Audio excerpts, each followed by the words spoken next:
Olá a todos, bem-vindos a mais uma das nossas conversas. Hoje tenho o enorme prazer de ter comigo Dylan Brenner, que é o baixista dos Dead Poets Society. A banda lança agora o seu segundo álbum, que está para sair muito em breve, no dia 26 deste mês, sendo que tem agendado um concerto único em Portugal, na cidade de Lisboa, para o dia 16 de fevereiro. É um enorme prazer tê-lo cá e agora vamos passar para o inglês, porque é a língua materna de o Dylan, que eles são americanos. I have already introduced you, Dylan, so now I'm going to say to you, thank you very much for accept our invitation to be here today. It is a great pleasure to receive Dead Poet Society in our talks. Of course. Thank you so much for having me and us. And you might hear some nature noises here that I just realized. I hope that's not too distracting. Wonderful, wonderful. It's a beautiful noise. You know, in Lisbon today, it's raining a lot. So let the birds sing. So we have a beautiful soundtrack for this talk.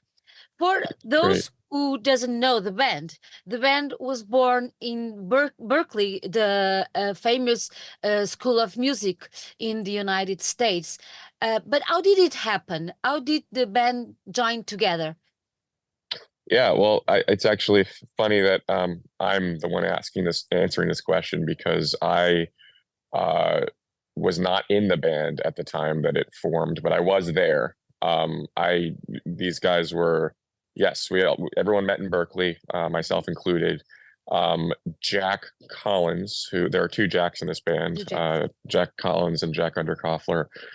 Jack Collins and one of my closest friends, Nick Taylor, formed the beginnings of this band in high school in New Jersey, where they both grew up. And then they met the other two early on in college at Berkeley. And that's where the final formation uh, began. Um, and I was just a friend at the time, but I saw what these guys had going on, very early, and I would substitute for Jack or for Nick, um, you know, for local shows whenever either one of them couldn't make it, and I was kind of the bench warmer for several years in that sense. But I just as a friend, looking in from the outside, I saw something very special immediately, and I told all my friends, you got to check these guys out. At the time, they had only released the first EP, which was Weapons EP, and uh, and then shortly after, you released two EPs in the next year or two. But yeah, just to answer your question, I think I'd say typical situation at Berkeley where there's thousands of musicians just mingling and finding each other and finding people who jive in that way, and I'm happy that happened. It's one of the best environment in the world to be a musician and to be creative, I suppose. I think that if there's any reason to go to Berkeley College of Music and spend a lot of money doing so, it's to meet like-minded people.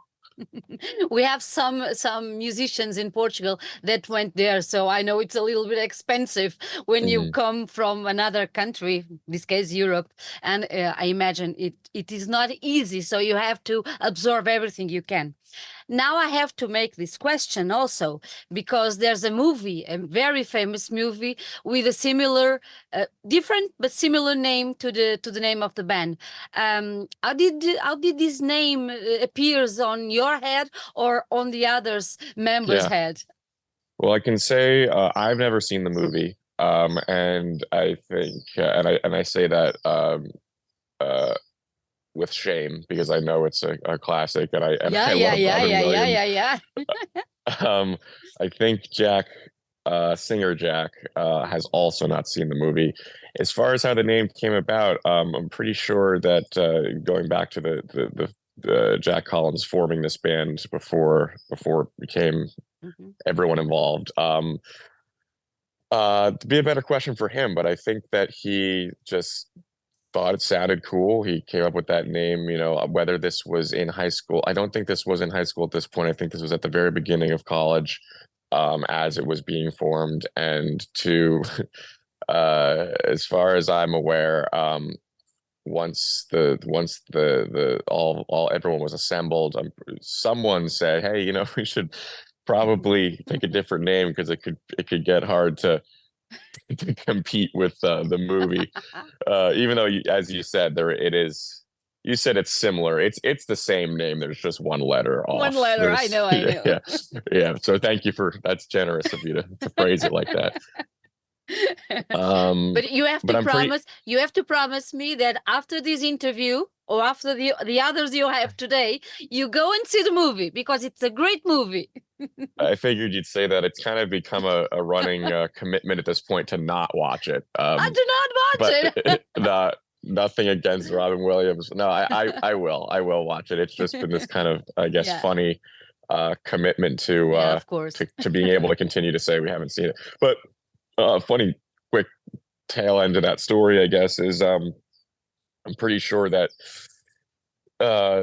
once the final lineup was put together, I'm pretty sure someone was like, we should change this. This is going to be hard to.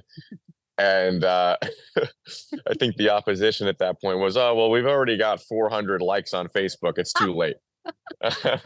And I think now it's definitely too late, but I don't think it was too late back then. So here we are. No, but it's a great name. It's a great name, and it catches the attention of everybody because it's a good name, and it goes to the movie. But then with the story, it's okay, wonderful. Keep I'm don't glad you don't like it. see don't see the movie. Don't see the movie. Keep the story going. Keep the story Okay, going. sure. Thank you. I appreciate that. I have to ask you another question. We have tons of bands in this world. With the internet, everything kind of exploded with musicians and bands all over the world. What makes Dead Poet Society a different band? What makes the difference with this particular band? Yeah. Well, I can speak a little bit to this a bit differently than the other guys because I I've been a part of the band for going on 5 years now, but the band's been around for, I think, 11 at this point. Mhm. And I can speak about this in a way that doesn't feel conceited because for a large part of what I'm about to say, I was not, none of this was my doing. I think the band has something really special. I think there's this very interesting mix between um, some elements of metal and some elements of kind of like weird kind of I almost want to say um in some capacities like worldly or Eastern influenced sounds, coupled with, I mean, Jack's voice is very, very, very, very unique. It's he's compared to Jeff Buckley often. I don't personally, I guess I see why people see that, but I see him as his own thing, and he's just got this incredible range that's also just got a lot of power behind it. Um, and I think that his high voice for the most part is pretty high, but not in a whiny way. It's soulful and high, coupled with a lot of the low heaviness that we have in the instrumental section.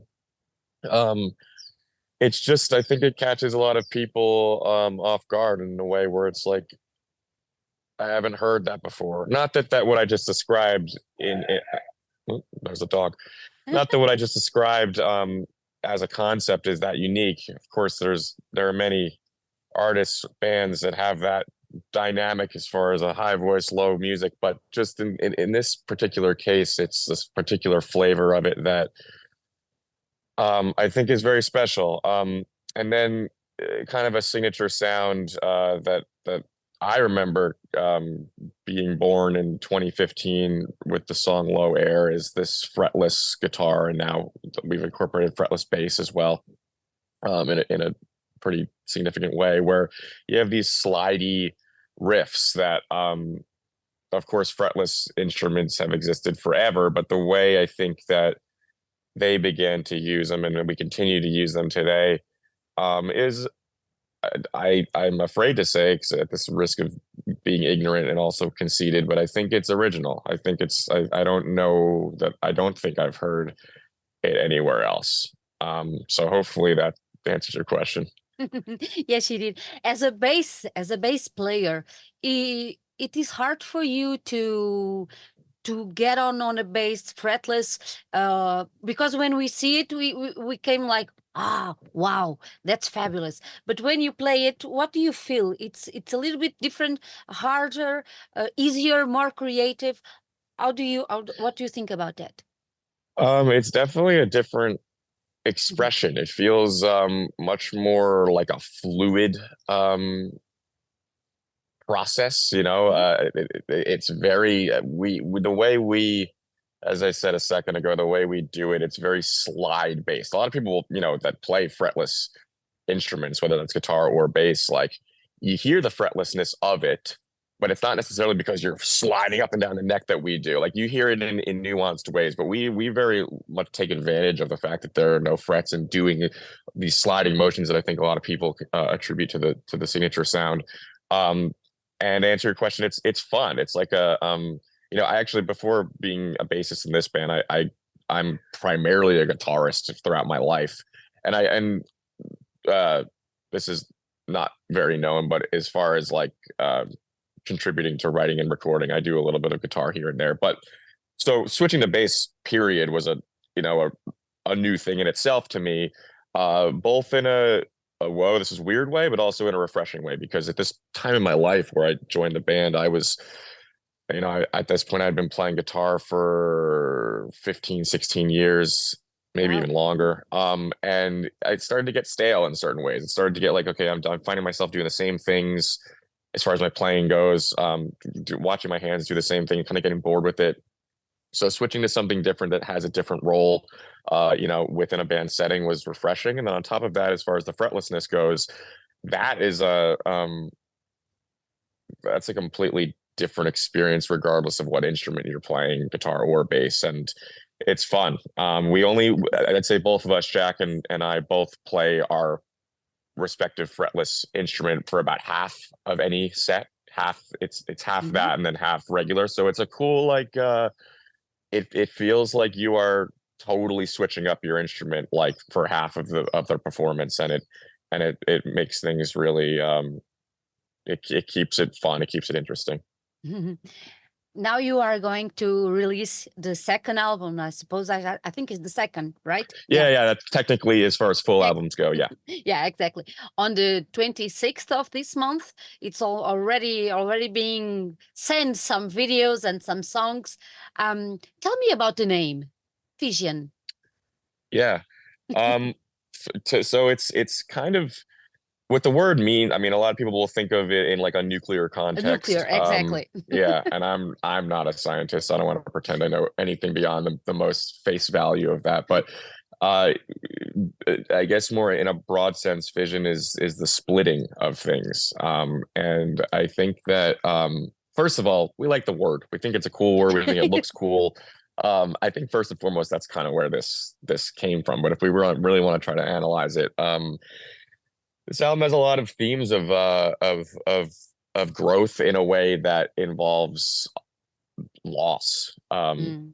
Loss in terms of death, in terms of breakups, and also just kind of loss of self in a lot of ways, but in a sense of moving forward. And I think that we're all, the rest of the guys are 30. I'm turning 30 this year. And I think we're coming into an age where it feels like real life a little bit, which is kind of weird and scary. But a lot of existing lately, I think for a lot of us, the last 2, 3 years has started to feel like, oh, this is hard. And I don't know. I like, again, in analyzing the word fission more retroactively, because truthfully, it was like, that's a cool word. Let's use it. I like to look at it as like a splitting, Hmm. but not necessarily in, maybe there's collateral damage as a part of that, but maybe splitting away from things that are in one's past So and moving forward in life, moving forward, whatever that means. but I have to ask you, the explanation that you gave me of Lost, does it have any connection with the cover of the album? No, the cover is actually so it's pretty arbitrary. We just love the photo. And it's actually Okay, taken it's been taken it was taken by a childhood friend of mine who has been doing photography for the it's last a beautiful 5 or photo. Yeah. thank you. I agree. Um a childhood friend of mine who has been doing photography just as a passion for the last 5, 6, 7 years. And he goes out, he travels alone and he'll take pictures of random things. And we as a band have always admired his photography, which is they're arbitrary images. They're very I mean he'll take pictures of a tree, or he'll take pictures of a squirrel, which you might have just heard, Yeah. or he'll take pictures of people that don't know he's taking pictures of them. But Oh, that's we were great. going through, yeah, right. I don't know how. Maybe I shouldn't have said that. But we saw this photo of a statue, of that statue, Hmm. and we it hit us like that's just awesome. Like you can't even really explain why. There's no. Some people have asked, is there a religious context to this? There's Yeah. not. I don't even know. This is maybe ignorant of me, but I don't even know who the statue is of. But that's not really the point. It's just a very striking sculpture, and so actually the photo that we saw that he took is not the one that you see as the Ah, final image. We actually he the record label also loved it, and they said, hey, can you go back, the statue is in Portland, Oregon, and they said, can you go back up there and take some more pictures of it? And he did. Um and there's other, we've used these other pictures for certain other tour posters and in videos and stuff. So um yeah, that's the story of the cover and the statue as a whole. now it's a beautiful cover, and the statue is very beautiful. We have a lot of them, similar to those in Europe and in Portugal, because it's a very religious country. Mm. You have 13 songs, and I think it was Jack that says on an interview that you the band want to leave to us the fans, leave them with the truth. What truth? Mm. um he'd be better suited to answer that directly since he said it, but I would Yeah, like to interpret that as yeah. the truth of how we're feeling. There is that's all that there ever is. I don't know. We live in Hollywood, so to speak, and Yeah. there's a lot of stuff that is both in music and not fake and or Mm-hmm. contorted. Not to say there aren't hundreds or thousands of incredible artists that are also telling the truth, but that's all we want to do. And any of these songs, none of them are written with any sort of idea in mind as far as what they should sound like or what they should discuss, or even if they make sense at all. It's kind of just uh, putting out there what is, I guess, the truth for whoever's in the room that day, putting their truth out there. Hmm. And it's interesting because when we hear the songs, we can make them ours and make your words our words and our truth, because the music works like this sometimes. We hope so. How was your process, the process of songwriting these songs? It was easy after the pandemic and everything. How did it work? I'd like to think, like most bands, it's a really clumsy, frustrating back and forth process where a riff comes up here, a melody comes up there, you kind of get really inspired and oh my God, everyone's on the same page and there's some real fire going on in the room and oh my, and then you listen to the thing back the next day and you're like, this sucks, and rinse and repeat. And in a lot of cases, certain songs remained as just little chunks of songs that were ditched, and then returned to like 6 months or a year later. And in fact, My Condition, which is the latest single we put out, Yeah. that song existed in a form, at least not the full thing, but pretty much the full verse of it existed before I was even in the band. Oh. And that was one that just, it never made its way to a complete idea until this time around. And um, with that said, I mean, I just said a ton of maybe more negative things. We had some really, really awesome moments making this album. There definitely were points where everything seemed to line up perfectly as far as just everyone thinking in the same way and things just kind of, I guess, that magic happening where, wow, that's perfect.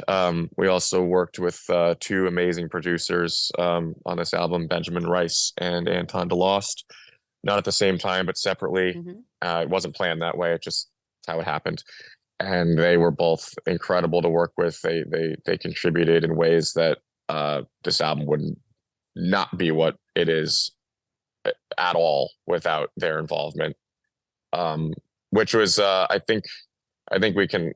I was only, as far as the last album that came out, I came in halfway through the making of that. So I say this kind of with that disclaimer, but I think that I could say that the involvement of third parties, I guess, in that sense, was way more.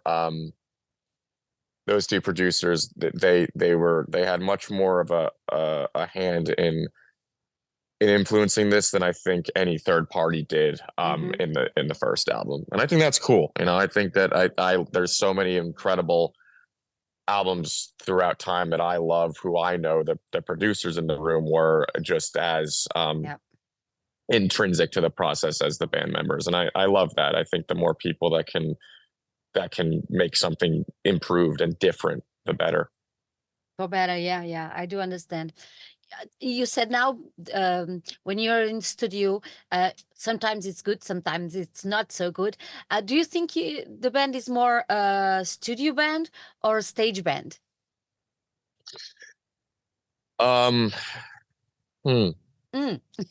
I I definitely think that I enjoy the stage more, without a doubt. There's not even a question there. The studio is a lot of, it's a lot of, that feels like work. Not to Yeah. say that it's not gratifying and it's not amazing at times, but it's that's work. That takes a lot of brain power. That takes a lot of arguing at times. When you have four or more passionate artists in a room, that's only bound to create differing opinions. But the stage is there's no, I can't say anything difficult about it. It's only incredible. It's only uh the thing that we all love to do more than anything. And the fact that at this point there are this many people consistently showing up to watch us do it is insane. Um Again, going back to the perspective I have as someone who wasn't always in this band, it's not too insane because I always, whether or not I was in this band, I kind of saw that happening. But now that I am in it, it feels insane. But to answer your question, I like the stage more for reasons I just said. Hmm. I think that I also I'd say, without speaking for the world, that I think people talk about us as, oh, that's a band you got to see live. Like, yes, these songs are cool. Like, these are like, yeah, you're hearing this in your car, your headphones, whatever. You have to see this band live because I think we do bring something on an energetic level, without sounding too pretentious right now. That people talk about. That's why. That's why I'm so excited to see you, because Oh, awesome. I like I like the music, on the phones, like I said, but I'm expecting to see a lot of a little bit crazy and energetic on stage. You are going to begin your European tour in Portugal on the Yeah, you'll get to 16th. see you'll get to see us work out all the kinks. Exactly. Exactly. It's your first time in Portugal or not? Yeah, Really? yeah. What None do of you us have ever been. what do you expect from us? A little country near the Atlantic Ocean? I don't want to make a fool out of myself by saying I expect anything because I just don't know. And you just don't know. Yeah. Get ready, because our audience is very cool. Okay, awesome. Well, I guess that's what I was gonna say. No matter what I expect, I just hope people show up. I read somewhere that your concerts were a little bit of chaos, sweaty and emotional. Can we expect That's can we expect all of this on this only one show that you are preparing to give us in Lisbon? I think that that's a safe expectation. Yeah. Okay. Dylan, thank you so much for being here with us. I hope to see you on February, and have a nice trip to Portugal. Yeah, looking forward to meeting you. Thank you so much for having me. We'll be there. We'll be there. Thank you. Bye bye. Okay, all right, bye.